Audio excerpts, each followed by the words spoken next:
এই সোজা যদি চলে যান, সোজা চলে যাবেন একদম রাজশাহী চাপাই, আর এই বাম দিকে গেলে চলে যাবেন পাবনা, আর আমরা যাব ডান দিক।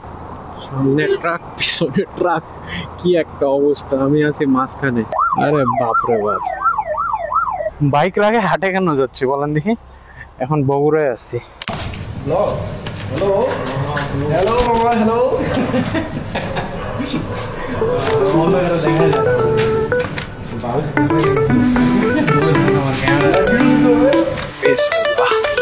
এই বদ্দা, কি অবস্থা! অলরেডি তো আপনারা বুঝতেই পারছেন যে আজকে ট্যুর কোথায় হচ্ছে। যাক, অনেকদিন পর এরকম লং রাইডে, আর আপনাদের সাথে এই ফার্স্ট টাইম। তো আমরা এখন আসছি ইসিবি চত্বর। ইসিবি চত্বরে সবাই মিট করলাম। আমরা 3টা বাইক যাচ্ছি। ফার্স্টের বাইকে একটা ভাগিনা আর ফ্রেন্ড আছে অপূর্ব। পিছনের বাইকে আছে একটা ফ্রেন্ড, সরি পিছনের বাইকে আছে 2টা ফ্রেন্ড, 2টাই আমার ঠাকুরগার ফ্রেন্ড। ফার্স্টেরটাও মূলত ঠাকুরগার ফ্রেন্ড, বাট ওর সাথে আজকেই মিট আপ হয়েছে। সে হচ্ছে কমন ফ্রেন্ড, আরেক ফ্রেন্ডের ফ্রেন্ড। আমরা এখন এয়ারপোর্ট রোডে উঠে গেছি। তো এখন মূলত রাতের বেলা আপনাদেরকে দেখানোর মতো কিছুই নাই জ্যাম ছাড়া। তো আমরা একেবারে দিনের আলো ফুটুক তারপরে আসি। সময় এখন 5টা 50। আমরা এখন কৃষকের মার্কেট পার হচ্ছি। মোটামুটি দেখেন ভোর হয়ে গেছে, কিন্তু আমরা ভাবছিলাম ভোর হইতে না হইতে আমরা কমপক্ষে টাঙ্গাইল পারবো, বাট এমনটা তো হইলো না। আচ্ছা যাই হোক, জ্যামের মধ্যে পড়ছিলাম, প্যারা নাই, সঠিকভাবে পৌঁছাইতে পারলেই আমরা আলহামদুলিল্লাহ। ওকে, তো আবার দেখা হচ্ছে একটু সামনে। এখন একটু বাইক রাইড করি। আমরা একটা টি ব্রেক নিয়েছিলাম, যদিও বা টি খাই নাই, কারণ রোজা আছি সবাই। আমরা দেখতে দেখতে প্রায় কালিয়াকৈল চলে আসছি। এখানে যে জ্যাম রে বাবা, ও শিট, মনে তো হচ্ছে অ্যাক্সিডেন্ট হয়েছে।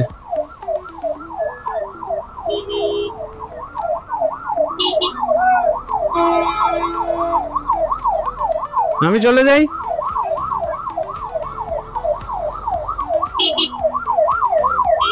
আরে বাপরে বাপ, আল্লাহ মাফ করো। ট্রাক পিছন থেকে মারে দিছে মনে হয়। এইটা ট্রাকও দেখতেছি সামনে ভসকে আছে। এই ট্রাক ড্রাইভার গুলা ঘুমায় না কি করে ভাই? এই জন্যই মূলত জ্যামটা পড়ছিল হয়তো। একটা অ্যাক্সিডেন্ট হইলেই পুরো রাস্তা জ্যামে ভরে যায়, এটাই তো স্বাভাবিক। গাড়ির গতি স্লো হয়ে যায়। আমার পার্টনার থামে ছিল, তারা যে কি ভাবছিল আমি হারাই গেছি নাকি, জাস্ট জোকিং। তারা আমার জন্যই থামছিল, কারণ এই যে আমার কাছে অনেক ব্যাগ বস্তা, তো আমি তো আর চিপা মারতে পারি না। ওরা যে ভাই চিপা মারে চলে আসছে, এই কারণে আমার আসতে লেট হয়েছে, ওরা আগেই চলে আসছে। এই যে আমার পার্টনার অপূর্ব, আর আমাদের ভাগিনা, জাতীয় ভাগিনা। জাতীয় ভাগিনার যাইতে হয়তো কষ্ট হচ্ছে একটু, কারণ তার পিছে একটা ব্যাগ, হাতে আরেকটা ব্যাগ, বাট উপায় ছিল না, যার কারণে তাকে এভাবে করেই নিয়ে যাচ্ছি আমরা। ওকে, তো এখন হাইওয়ে রাইড করি একটু, এরপরে আবার আসতেছি।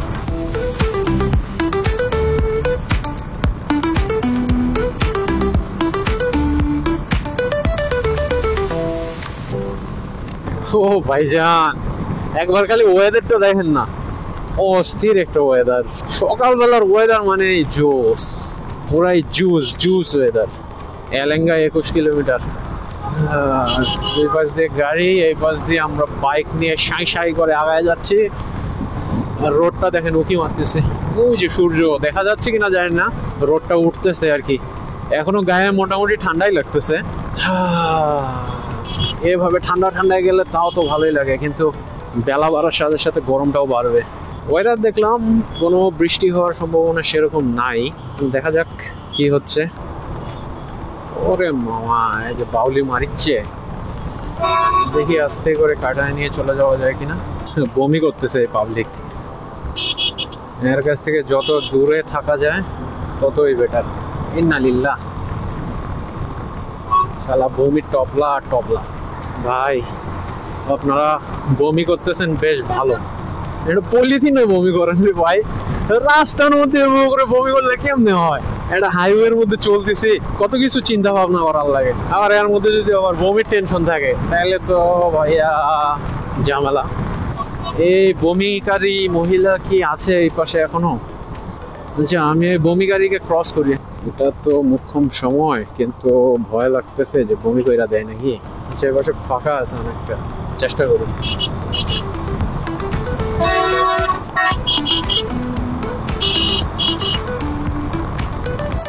সামনে ট্রাক, পিছনে ট্রাক, কি একটা অবস্থা। আমি আছি মাঝখানে। এই সিচুয়েশনে তো বেশিক্ষণ থাকা যাবে না ভাইয়া, বের হয়ে চলে যেতে হবে। আমরা এখন এলেঙ্গা রোডে চলে আসছি। এটা হচ্ছে এলেঙ্গার সেই রোড যেখান থেকে জ্যাম শুরু হয়। তো আমরা তো এখন পর্যন্ত জ্যাম পাই নাই, তবে বোঝা যাচ্ছে না সামনে কি অবস্থা। এইটুকু রাস্তার কাজ শেষ হয়ে গেলে ইনশাল্লাহ আমাদের যাতায়াতে আরো সুবিধা হবে। মনে হয় 20 কিলো না 12 কিলো, আমি ভুলে গেছি। তো এইটুকু রাস্তা জাস্ট ঠিক হয়ে গেলে আমাদের উত্তরবঙ্গের মানুষদের যাতায়াত ব্যবস্থা অনেক অনেক ভালো হয়ে যাবে। তো এখন সময়ের অপেক্ষা, কবে ভালো হচ্ছে আর কবে আমরা এই সুবিধা ভোগ করতে পারতেছি। তবে ইনশাল্লাহ সেই দিন খুব দেরি নাই, কারণ এই যে রাস্তার অবস্থা দেখেন, অলমোস্ট কমপ্লিট বলাই যায়। কিছু কিছু জায়গায় রাস্তার কাজ এখনো চলতেছে। এই যে যেমন এখানে পিচ ঢালাই দিছে নতুন করে, বোঝাই যাচ্ছে। তো এই সকল বেশ কিছু জায়গা এখনো মেরামতের কাজ চলতেছে। এটাতে এখনো বিটুইন দেয় নাই, মানে পিচ দেয় নাই আর কি। পিচ দিলে তারপরে আরো রাস্তাটা অনেক মসৃণ হয়ে যাবে, ওই যে আমার ডান পাশের রাস্তাটার মতো। হোক, আমরা দোয়া করি খুব তাড়াতাড়ি যেন রাস্তার কাজটা শেষ হয়ে যায় আর আমরা এই সুবিধাটা পাই। দেখি কতদূর জ্যাম না পাওয়া যায়। ওরে ভাই, রাস্তাটা কমপ্লিট হইলে যা হবে না। আমাদের ঢাকার ভিতরে 300 ফিট রাস্তার কথা মনে আছে? দেখেন পুরো লং একটা রাস্তা, একদম ফাঁকা সুনসান, মানে যানজট নাই। পাওয়া যায় এই রাস্তায় যখন হায়ার সিসির গাড়িগুলো চালাবেন কি একটা ফিল পাবেন। দুই পাশে ফাঁকা, মাঝখানে রাস্তা। ওয়াও, আমার কিন্তু ভাই জোশ লাগতেছে বাইক চালাইতে। বিনা জ্যামে পার হয়ে যায় এই রাস্তাটা, তারপর ইনশাল্লাহ আশা করতেছি ফাঁকাই পাবো ওই পাশে, বগুড়ার ওই পাশের রাস্তাটা। দেখ, ভদ্র মহিলা, মহিলা ছাড়া আর কিছু বলা যায়? মহিলা মানুষের মতো কাজ করে। এরকম একটা হাইওয়ের মধ্যে কেমনে রং রুটে ঢুকে? বাইক তো এইদিকে, হ্যাঁ ওরা আসুক, হ্যাঁ ছায়া দাঁড়াই, ওরা ওই পাশ দিয়ে ঢুকে গেছে মনে হয়। হ্যাঁ, মোটর সাইকেল এদিক দিয়ে। আমাদের পার্টনারের জন্য ওয়েট করি। এই তো চলে আসছে। সামনে আয়। যাক ভাই, আলহামদুলিল্লাহ ঠিক আছে। যে জায়গায় জ্যাম হওয়ার কথা ছিল জ্যাম পাই নাই। হ্যাঁ, হিসু বিরতি। আমাকে তো শক্ত জায়গায় থামতে হবে, নাহলে আমি দাবে যাবো। যাক, জ্যাম পাই নাই রে ভাই, আমি যে কি ভালো লাগছে, কারণ এই জায়গাটায় আসল জ্যাম। এটা কি আলামিন ভাই নাকি? এক পরিচিত ভাইয়ের মতো লাগলো। আমার ক্যামেরা অন আছে, বল কি বলার আছে তোর। এই বেটা, এই যে আরেকটা চলে আসছে তো, ছবি তুলবে। ভাই একটু বাইকটা ধর, আমি নামবো রে ভাই। এই পাশে ধর, এই পাশে ধর।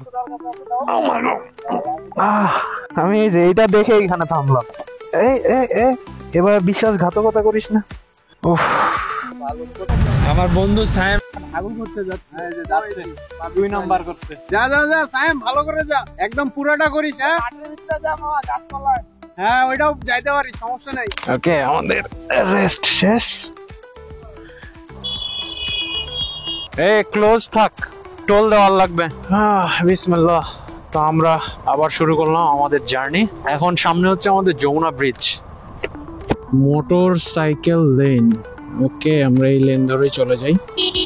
এই রাস্তাটা আমার খুব ভালো লাগে, দুই পাশে গাছ, মাঝখান দিয়ে রাস্তা, সুন্দর অনেক। ওই পাশে মানে যখন ব্যাক হওয়ার ওই পাশের রাস্তাটা, ওইটা আরো সুন্দর দেখতে, ভালো লাগে। এই পাশে তো গাছগাছালি কম, ওই পাশে আরো অনেক গাছগাছালি। কি রে ভাই, রয়্যাল এনফিল্ড? ভালো তো, রয়্যাল এনফিল্ড উইথ বউ, সাথে বাড়ি, মজায় মজায় বাসা যাবে। দুই পাশে সুন্দর, এক পাশে হলুদ ফুল আর এক পাশে গোলাপি ফুল, যদিও বা নাম জানি না, কিন্তু দেখতে ভালোই লাগতেছে।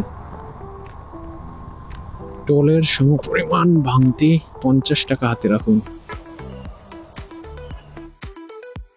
টাকা সামনে দিয়ে দিছে, কিন্তু ওনাদের গেটটা ওপেন হয় একজন একজন করে, তাই আমাদেরকে বললো যে একজন একজন করে যাইতে।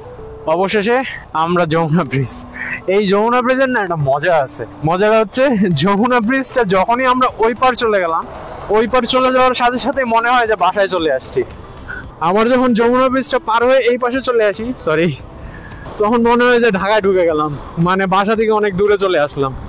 এই ফিলিংসটা সব সময়ই হয়, আমি বুঝি না এই ফিলিংসটার কারণ কি, বাট এই ফিলটা সত্যি ভাই অনেক ডিপলি হয়। বাট ওই পাশে দেখা যাইতেছে আমাদের রেল লাইনের পুরা কাজটা হয়ে গেছে। আমার জানা মতে অলরেডি রেল ওই পাশ দিয়ে চলাচল করতেছে। যাক, ভালোই হয়েছে। এই পাশের ব্রিজটার চাপটা কিছুটা কমছে। শুনছিলাম যে এখানে কোথায় যেন সমস্যা হয়েছে, মানে ফাটল দেখা দিচ্ছে বা এই টাইপের কিছু। এই কারণেই মূলত রেল লাইনের জন্য আলাদা সেতু করছে। ভালো হয়েছে, ওই পাশ দিয়ে বিন্দা সুন্দর গতিতে ওরা যাইতে পারে, আর আমরা এই পাশে রাস্তার মধ্যে আস্তে ধীরে যাইতে পারি। একটা জিনিস দেখছেন, মানুষের বাসায় যাওয়ার পিছনে কতটা আগ্রহ বা ইন্টারেস্ট বা যেই বলেন না কেন এগুলো কাজ করে। দেখেন, মেয়ে মানুষটা ট্রাকের উপরে উঠে বাসায় যাচ্ছে। ঠিকই আছে, আমরাও তো বাসায় যাচ্ছি। বাসার প্রতি একটা টান থাকেই ভাই, সবারই থাকে, আর এই টান থাকাটা অস্বাভাবিক না। সুন্দর আপু, ভালোভাবে বাসায় যান, এই দোয়াই করি। ব্রিজটা কিন্তু আমার সুন্দর লাগে, মানে ভালোই লাগে আস্তে আস্তে চালাইতে। দেখেন অলরেডি চর পড়ে গেছে অনেক জায়গায়। বৃষ্টি নাই, সেই লাস্ট কবে বৃষ্টি হয়েছিল।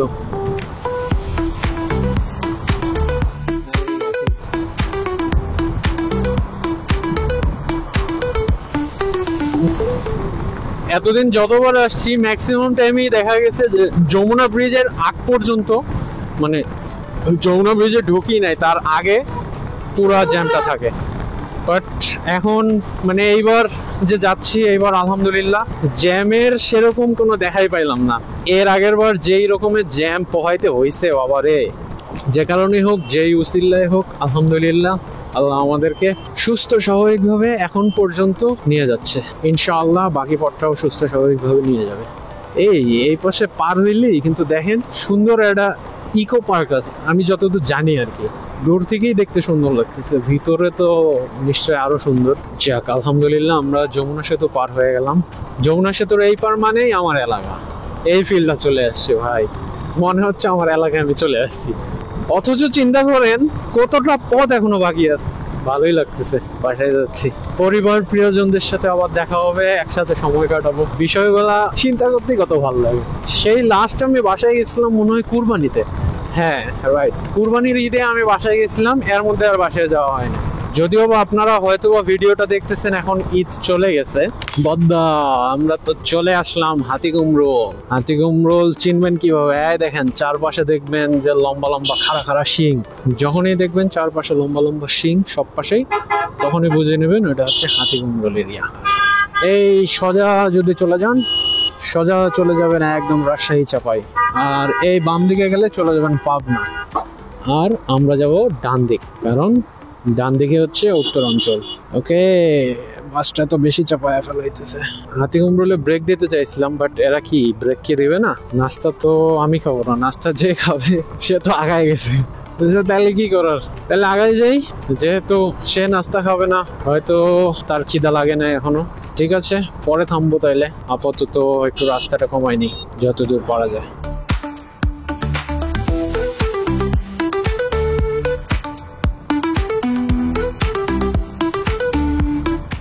যাহার জন্য করলাম চুরি সেই তো আমার ছিল না। যার জন্য স্লো করলাম হয়তো তুফানি গতিতে আগায় চলে গেল। বগুড়ার এই রাস্তাটা আগে যা ছিল বদ্দা, মনে করেন যে ঢেউ ঢেউ, সমুদ্রের ঢেউ দেখছেন না, ঠিক ওরকম ঢেউ খেলতো পিচ গুলা, গরমে গলে একদম সেই অবস্থাটাই ছিল। একসময় সহজের কাজ করতাম, সহজ বলতে যে সড়ক পরিবহনের।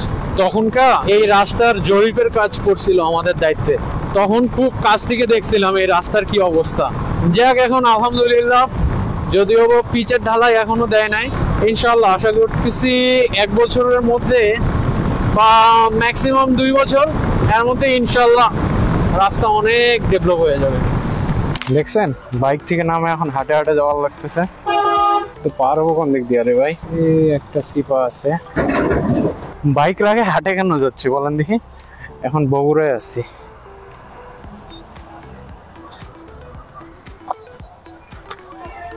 আর বগুড়ার দই না নিলে হয়, কিন্তু কথা হলো ওটা না, কথা হলো সম্পাদ বন্ধ নাকি খোলা, দেখে আসি। ভালো দই পাইলে নিয়ে যাব, নাহলে তো কিছু করার নাই। দই লাগবে? এটা কি আজকের ভাইয়া? আপনাদের মেইন সম্পা এটাই না? ঠিক আছে, থাকেন। এই হইল সম্পাদ দই। এই সম্পার দইয়ে একমাত্র বগুড়ার বিখ্যাত। সম্পার নাম ভাঙায় অন্যান্য পাবলিক খাইতেছে। সম্পাকে বানাইছে সম্মা, মানে বানানটাকে যত ভাঙে চুরে বানাইতে পারে। পেয়েছি শেরপুরের সেই মজাদার দই তো নিয়ে নিলাম। এখন সামনে যাই আবার হয়তো বা থামবো। কাকি কাকি কাকি কাকি যাক, দৌড় দিতে দিতে থামছে। এই মহিলা মানুষগুলো হচ্ছে ডেঞ্জার ক্রিয়েট করে, কিছু বোঝাবুঝি নাই, মারলো দৌড় মারলেই মনে হয় সব সলিউশন হয়ে যায়। তাও ভালো এই মহিলা চোখ মেলে দৌড়াইছে, না হলে কিছু কিছু মহিলা তো চোখ বন্ধ করে মারে দৌড়। কি আসতেছে না আসতেছে দ্যাট ডাজন্ট ম্যাটার, আমি দৌড়াচ্ছি মানে সবাই থামে যাবে, এই হচ্ছে তাদের টেন্ডেন্সি। বাসায় যায় প্রেম করিও, বাসায় তো যাচ্ছই প্রেম করতে। হ্যাঁ, নয় না বউ না। আমাদের বিরতি শেষ আপাতত, নেক্সট বিরতি হয়তো বা থামবো কোথায় একদম জানি না কই থামবো। আমাদের ভাগিনার লাগছে ঘুম, ভাগিনা নাকি পিছনে বসা ঘুমাইতেছে। ঘুমায় না আর, হ্যাঁ আর যেন ঘুম টুম না হয় ওই তো টুপা ঘুমায় একই তো।